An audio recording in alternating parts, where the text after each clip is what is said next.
Bonjour à vous, mes hockey fans, et bienvenue à un autre aperçu pour ce qui est de la saison 2025-2026 de la LNH. Et aujourd'hui, on s'attaque au Lightning de Tampa Bay. Du côté du Lightning de Tampa Bay, on a connu une saison vraiment exemplaire, même qu'on pourrait dire qu'on s'attendait probablement à faire un long parcours en séries éliminatoires.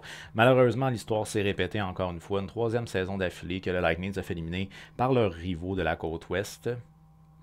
Non, en fait, leurs rivaux de la côte Est pour leur part à eux autres, parce que Tampa Bay, c'est sur le côté ouest de la Floride, alors que Miami slash Fort Lauderdale slash Sunrise est du côté Est.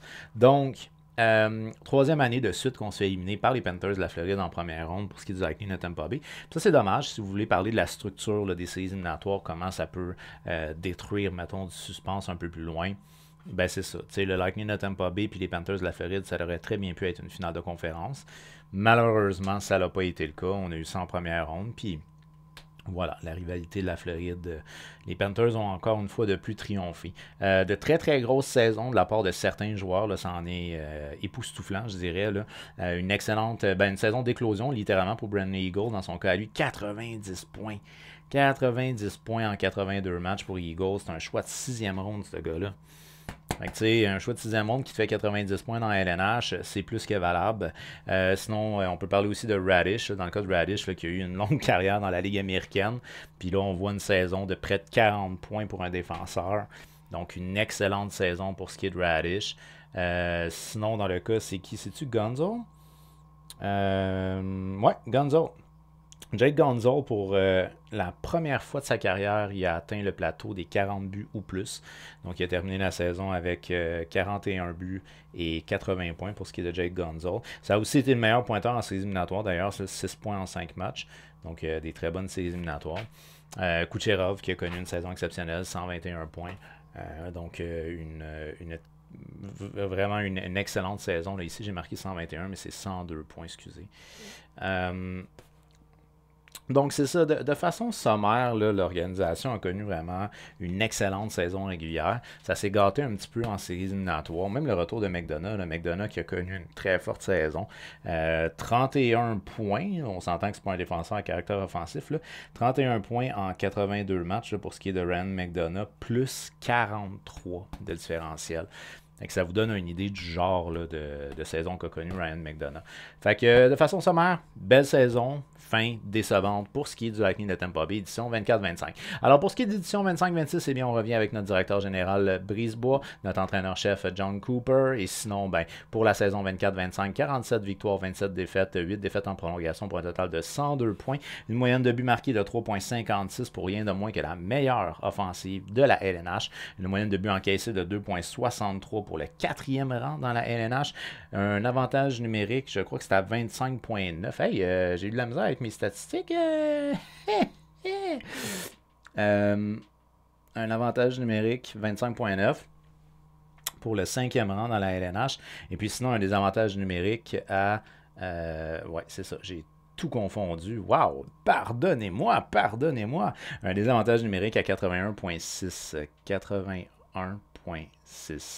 Donc, un désavantage numérique à 81,6 pour le sixième rang dans la Ligue nationale. Fait on a performé à peu près à tous les niveaux. On est premier au niveau des buts marqués, on est quatrième au niveau des buts encaissés, on est cinquième au niveau de l'avantage numérique et on est sixième au niveau du désavantage numérique.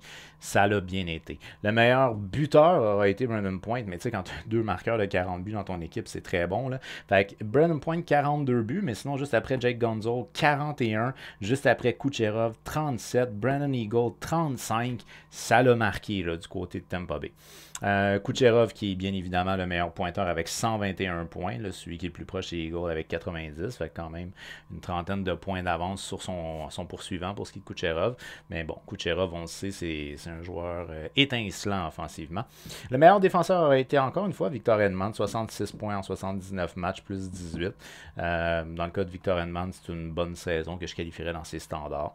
Un défenseur grand, gros, mobile et capable de produire offensivement. Maintenant, pour les trois espoirs qui sont à suivre du côté du Lightning de Tampa Bay, c'est sûr que Sam O'Reilly, là, il a commencé, je pense, même la saison là, au niveau OHL, ou en tout cas, il va se rapporter à son club OHL, quelque chose comme ça. Fait qu'il ne devrait pas jouer dans la LNH. Probablement Keaton Gauthier non plus. Puis sinon, Max Crozier, peut-être. peut-être dans la LNH. Fait que ben c'est ça, c'est pas la banque d'espoir, disons, la plus rehaussée, parce que je veux pas, c'est une équipe qui performe en ce moment. Là, fait que, dans le cas de Sam O'Reilly, ben c'est ça, c'est un joueur de centre ailier droit de 19 ans, 6 pieds 1, 190 livres. Il évoluait au niveau de la OHL la saison dernière. En 62 matchs, il a 28 buts, 43 passes pour 71 points. En séries éliminatoires, quand même, un gros 22 points en 17 matchs. Ça a très bien été pour lui. Puis ce qui est particulier avec Sam O'Reilly, c'est qu'un de ses traits caractéristiques, il est un agitateur. C'est rare qu'on voit ça. Puis on a aussi Geeky, là, qui a un petit côté agitateur aussi. Là. Fait que des gars qui ont de la personnalité. On aime ça du côté de Tampa Bay. Dans le cas d'O'Reilly, c'est ça. Il est agitateur. On dit aussi que c'est un playmaker. Puis c'est un joueur de centre à caractère défensif. Donc un gars qui est responsable dans son jeu. C'est une très très belle addition pour une équipe qui veut faire une longue run dans ses éliminatoires. Ensuite de ça, en termes de deuxième espoir, j'y étais avec Ethan Gauthier, un ailier droit de 20 ans, 6 pieds 183 livres, qui évoluait au niveau de la Ligue de hockey junior maritime du Québec. En 50 matchs dans la LHGMQ, 25 buts, 37 passes et 62 points pour ce qui est d'Ethan Gauthier. En séries éliminatoires, quand même, un gros 12 points en 7 matchs. Fait qu'il était là, il était présent en séries éliminatoires. C'est un joueur qui est défini comme étant un joueur à deux sens et un gars qui est impliqué physiquement avec une bonne lecture de jeu. Pour ce qui est d'Ethan Gauthier, on ne devrait pas le voir dans la LNH cette année. Dans le cas de Max Rozier, lui, c'est un défenseur de 25 ans, 6 pieds 3, 198 livres. Il évoluait au niveau de la Ligue américaine la saison dernière. 52 matchs, 9 buts, 25 passes, 34 points. Sinon, il a joué un petit 5 matchs dans la LNH, 0 points pour ce qui est de Grossier. C'est un défenseur qui est défini comme étant un défenseur défensif et physique. Donc, c'est un gars qui aime s'impliquer physiquement. Moi, je l'ai mis comme scratch ici parce que je pense qu'on a quand même déjà un bon 6-pack du côté du Lightning de Tampa Bay. Mais on n'est jamais à l'abri des blessures. Tout peut se passer. Alors, on l'a mis quand même comme scratch. Maintenant, on va y aller avec un alignement qui est un alignement évidemment projeté. Alors, pour ce qui est de l'alignement projeté, ben, il n'y a pas énormément de changements. Là, pour ceux qui ne connaissent pas mon code de couleur, les rouges, c'est les nouveaux joueurs. Les verts, c'est les espoirs. Ben, les espoirs qui s'inscrivent dans cette rubrique-là, parce que comme exemple, Connor Geeky, 21 ans, on peut considérer encore que c'est un espoir. C'est pas le gars qui est le plus vieux, mettons. Ouais, c'est ça, Lilberg, 24, Mauser, 25. Bon, en tout cas, mais, tu sais, les espoirs, mettons, là, que je rentre ici, normalement, c'est les espoirs qui n'ont pas vraiment d'expérience LNH. Donc, c'est ça, tout ce qui est bleu, c'est des gars qu'on connaît déjà du côté de Tampa Bay. Fait que oui, il y a des gars qu'on a été chercher pendant la saison l'année passée, mais c'est pas mal tous des gars qui reviennent. Fait que je me suis maintenu avec ce qui semblait être les trios et les duos de base du côté de Tampa Bay, parce qu'anyways, ça l'a bien été. Fait que pourquoi changer une recette gagnante? Aucune bonne raison. Alors, au niveau de l'aile gauche, sur mon premier trio, ben, c'est Gonzo, 80 points en 80 matchs. Une très bonne saison pour ce qui est de Jake Gonzo. Je rappelle encore une fois, 41 buts. C'était la première fois de sa carrière qu'il dépassait les 40 buts en une saison. Ensuite de ça, mon premier centre, c'est Braden Point, 82 points en 77 matchs. Plus d'un point par match, encore une fois, pour Braden Point. Ça va très bien. Kucherov, dans son cas, à lui, une excellente saison. 121 points en 78 matchs. Ça a été très prolifique pour ce qui est de l'attaquant russe. C'est un joueur All-Star. C'est un joueur All-Stars, il ne peut pas être ailleurs que sur ton premier trio. Puis, ben, il est habitué de jouer avec Point et Gonzo. Fait qu'on garde ça comme ça. Ça a bien fonctionné pour les trois l'année passée. C'est parfait. En termes de deuxième trio, on va y aller avec Brennan Eagle, 90 points en 82 matchs. Une saison de carrière pour ce qui est Brennan Eagle. Très, très bonne saison. Qu'on fait jouer avec Anthony Cirelli, lui, c'est 59 points en 80 matchs. Et Bjorkstrand, dans son cas à lui, c'est 46 points en 79 matchs. C'est un joueur qui est peut-être celui un peu moins connu dans l'équipe, là, parce qu'il me semble que lui, c'était l'année passée qu'ils ont été cherchés ou quelque chose comme ça. Ensuite de ça, en termes de troisième trio, j'y vais avec Gonzalez, c'est 20 points en 60 matchs. Yanni Gourde, toujours là, 31 points en 57 matchs, malheureusement une saison qui n'est pas complète, que je fais jouer ici avec le jeune Connor Geeky. Un gars de Geeky, c'est 14 points en 52 matchs, mais on sait que c'est un joueur qui est capable de déranger. Fait que ça, c'est quelque chose qui est toujours un très très bel atout dans une équipe. C'est un jeune, donc à 21 ans, il y a encore du potentiel de développement pour lui. Fait que je pense qu'à moyen long terme, ça peut être intéressant peut-être même de l'avoir sur un deuxième trio. Mais pour l'instant, j'ai décidé de juste garder c'était quoi les lignes qu'il y avait déjà à la base. En termes de quatrième ligne, cette fois-ci, on va y aller avec Jorgensen. Lui, c'est 6,82 matchs, un joueur essentiellement de profondeur. Que je fais jouer avec Holmberg, 19 points en 68 matchs. Lui, il nous arrive des Maple Leafs de Toronto pour ce qui est d'Holmberg. Et Chaffee, lui, c'est 18 points en 66 matchs encore là, tous des joueurs de profondeur. En termes de scratch, j'ai été avec Jacob Pelletier. Jacob Pelletier, quand même, c'est 19 points en 49 matchs la saison dernière. 24 ans pour ce qui est de Jacob Pelletier. c'est un gars qu'on pourrait peut-être voir dans la LNH cette année, advenant qu'on voudrait avoir un côté un petit peu plus offensif, puis lui donner la chance de s'exprimer aussi au niveau de la LNH, ça serait quelque chose qui serait positif pour lui. Puis ensuite de ça, ben, en termes de dernier espoir, j'y vais avec Finlay, en termes de dernier scratch, dis-je bien. Jack Finlay, 23 ans, lui a joué un seul match dans la LNH l'année passée, aucun point. Maintenant, au niveau des défenseurs, ben, encore là, c'est la même chose au niveau des défenseurs, c'est tous des gars qu'on se connaît, fait qu'on va continuer avec ce line-up-là, tout simplement. Victor Hedman, très bonne saison, 66 points, 79 matchs la saison dernière, c'est ton premier défenseur, il joue sous mon premier pairing. Ils font jouer avec Janice Jerome Mauser, donc Janice Jerome Mauser, 14 points en 54 matchs, c'est un défenseur qui est plus jeune, il a 25 ans, c'est un défenseur qui est essentiellement mobile, avec une lecture de jeu défensive intéressante. Je pense qu'on veut que Mauser s'inspire un peu du style de jeu d'Edman parce qu'il est capable d'avoir un côté offensif aussi dans le cas de J.J. Mauser. Fait que peut-être qu'on veut essayer d'en faire comme une espèce de défenseur qui se porte un peu plus à l'attaque, je sais pas. Mais en tout cas, on les a utilisés beaucoup ensemble, les deux. Fait qu'on va les garder les deux ensemble. En termes de deuxième pairing, ça c'est un pairing qui est solide défensivement. McDonough avec Chernak. Chernak, lui, c'est 21 points 76 matchs l'année passée. McDonough, 31 points 82 matchs. C'est deux défenseurs défensifs qui sont vraiment solides. Fait que ça, là, des avantages numériques, t'es content de les avoir. Puis à 5 contre 5, t'es fait jouer contre les meilleurs trios. C'est tout un pairing qu'on a. Bon, dans le cas de McDonough, évidemment, on ne rajeunit pas, là, 36 ans. Dans le cas de Chernak, lui, c'est 28 ans, fait qu'il est encore dans la fleur de l'âge. En termes de troisième pairing, on y va avec Lillberg et Radish. Dans le cas de Radish, très surprenant. Comme j'ai dit, bonne carrière, Ligue américaine. Puis, à un moment donné, on lui a donné sa chance à LNH. Et il l'a saisi pour de vrai. Fait que... écoute, un grand et gros défenseur, 37 points en 73 matchs, c'est excellent. Excellent.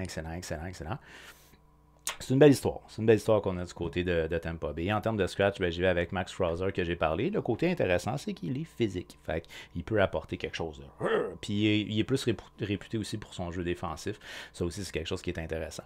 Au niveau des gardiens de but, il n'y a pas de cachette à avoir. Là. Vasilevski, c'est ton partant. 63 matchs, 2.18, 921. Ça en est ridicule comme statistique, tellement c'est bon. Ça a été plus compliqué en série, par contre, là, pour ce qui est de Vasilevski. Là, je vais juste essayer de retrouver la statistique, parce qu'il me semble que je l'avais noté. Là. Ouais, donc plus compliqué en série éliminatoire. 5 matchs, 3.27, 872. On a frappé un mur face aux Panthères. On a frappé un mur du côté de Tampa Bay, mais très, très, très solide en saison régulière pour ce qui est de Andrei Vasilevski. C'est juste dommage que Connor Hellebuyck a connu la saison qu'il a connue, parce que probablement que c'est lui qui a eu le Vizina, advenant qu'Hellebuyck n'aurait pas eu la saison exceptionnelle qu'il y a eu. Là. Ensuite de ça, ben, l'auxiliaire, c'est Johansson. Là, 19 matchs, 3.13, 895 d'efficacité. Puis le troisième gardien qui devrait être normalement dans la Ligue américaine, qui va peut-être être appelé s'il advienne qu'il y a des blessures. Ça serait peu probable, mais tout est possible. C'est Alverson. Donc Alverson, lui, c'est un match dans la Ligue nationale l'année passée, 5.18. Et c'est soit 742 ou 792, je suis pas sûr, mais d'une manière ou d'une autre, c'est pas 800 d'efficacité. Un gardien quand même de 28 ans, là, fait que je pense pas qu'il va ravir le poste de qui que ce soit pour ce qui est de Alverson. Alors, encore une fois, ben c'est ça, le Lightning de Tampa Bay, il n'y a pas vraiment beaucoup de changements dans cette organisation-là. C'est une équipe qui a très bien performé l'année passée. C'est des gars qui ont d'expérience. Puis, tu sais, ils ont joué moins de hockey là, dans les dernières années parce qu'il y a un bout de temps, on disait, ouais, mais tu sais, ils sont rendus en finale souvent des années de suite. Ils sont peut-être épuisés, ils sont peut-être blessés, etc., etc. Là, ils ont joué moins de hockey. Ça fait 3 années d'affilée qu'ils ne franchissent pas la première ronde. Fait que, tu sais, peut-être que ça va être leur année. Puis, on sait entre autres que leurs rivaux de la Floride, ça risque d'être compliqué. Avec Barkov qui pourrait manquer la saison complète. Puis Tkachuk qui pourrait peut-être manquer jusqu'à décembre, quelque chose de même. Là. Ça va faire mal en Floride. Fait que Tampa Bay pourrait peut-être bénéficier de cette malchance-là des Panthers, puis tirer leur épingle du jeu de leur côté à eux. Alors pour ce qui est du Lightning de Tampa Bay, c'est une équipe qui est encore toujours très très très dominante, il n'y a pas de question à avoir là-dessus. Fait que moi j'ai remis encore une fois en séries éliminatoires. Au moment où j'ai fait ma prédiction, là je vais pas changer, je vais pas changer mes prédictions. Tu sais, moi j'ai fait le tableau au complet avant de commencer les vidéos de preview. Je savais pas que Barkov allait manquer peut-être la saison complète. J'ai mettais 3e dans l'Atlantique, mais je me dis que vous vous doutez que je mettais la Floride au-dessus. Aujourd'hui, je la mettrais peut-être pas au-dessus, la Floride. Là, mais bon, c'est ça. Hein? La dureté du jeu. La dureté du jeu! Alors, d'après toi, le Lightning de Tampa Bay, toi, tu as l'avantage d'avoir l'information avant moi. Fait que, bref, le Lightning de Tampa Bay, est-ce qu'on fait des séries et où on va terminer au niveau de la division Atlantique? Je te comprends si t'es mes premier ou deuxième. Je te comprends. En tout cas, bref, on n'oublie pas, on fait un petit j'aime à cette vidéo-là, on la partage aussi pour qu'on soit un maximum de hockey fans à jaser de hockey, c'est toujours plaisant. On s'abonne en activant la petite cloche parce qu'il y a d'autres previews qui s'en viennent pour ce qui est de la saison 2025-2026 de la LNH. Un gros merci d'avoir regardé la vidéo et on se revoit très bientôt. Bye bye!